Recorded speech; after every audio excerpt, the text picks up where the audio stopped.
Austin Ekeler has requested a trade from the Chargers. Ekeler wanted an extension and the Chargers didn't want to give it to him, which is very similar to what happened with Melvin Gordon, Super Bowl champion Melvin Gordon a couple years ago. Now, obviously, Austin Ekeler was a much better running back than Melvin Gordon was. So should the Chargers pay up for Austin Ekeler or should they stand firm? Well, let's talk about it. I got quite a few thoughts here. So if you enjoyed this video, make sure to like and subscribe. It helps me out so much. And now Austin Ekeler is on the border of being an elite running back in the NFL. He had 38 touchdowns over these past 2 seasons. Sometimes when he's out there, it looks like he's playing bubble soccer because some of those guys just bounce right off of him. He's built like a freaking brick house. And because of this, he is a fan favorite. Obviously, as you can tell by the way I'm talking about him, this is a guy that you want on your team, especially considering that Austin Ekeler is the 14th highest paid running back. And the Chargers have gotten great return on their money spent with his contract he's on right now.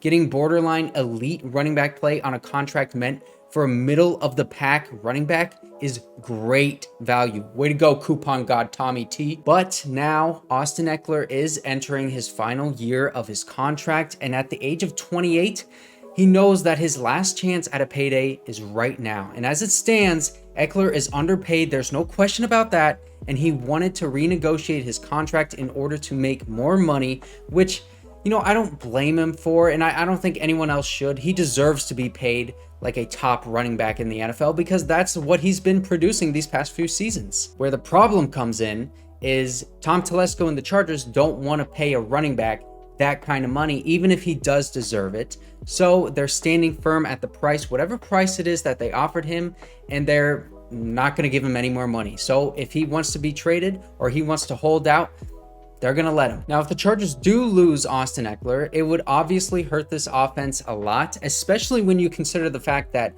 the Chargers have drafted a running back in the draft the past 3 years, and none of them have even been able to take the running back 2 spot in the backfield behind Austin Ekeler. And then also, if Austin Ekeler is traded, I don't really think that we would get a lot back in return. I mean, this is a 28-year-old running back who is on a good contract, but that's only going to last for 1 more season, and then you have to pay him big time, kind of similar to Derrick Henry's situation. I think you would only get about a day 3 pick out of this. Something like a 5th round pick would be my guess.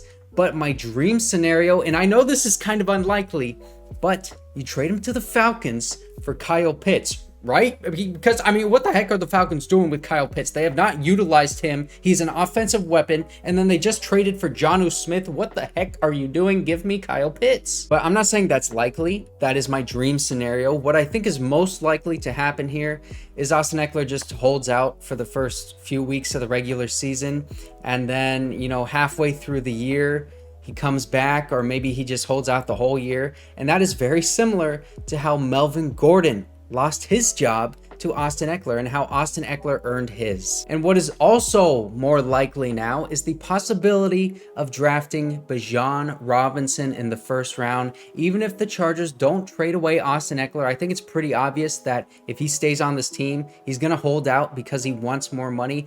I don't really blame him for that, but Bijan Robinson, that would just be, you know, passing off the torch. Austin Ekeler earned his job the way that he's doing it right now. You hold out, you have your running back hold out, and then the guy comes in and takes away the job from you. And now Austin Ekeler, he's gonna become a Super Bowl champion because that's what Melvin Gordon did, right?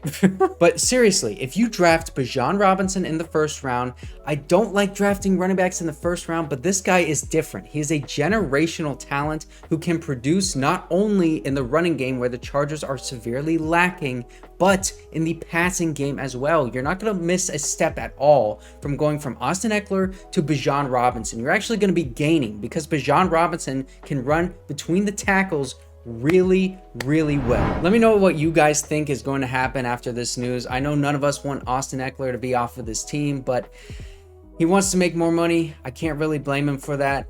The good news that's coming out of this is, you know, Bijan Robinson could possibly be the Chargers' 1st round pick, which I wouldn't hate that, but I think that would be really, really fun to have a guy like that on this team with Justin Herbert. Thank you guys so much for watching. Make sure to like and subscribe if you enjoyed this video, and I will see you guys next time.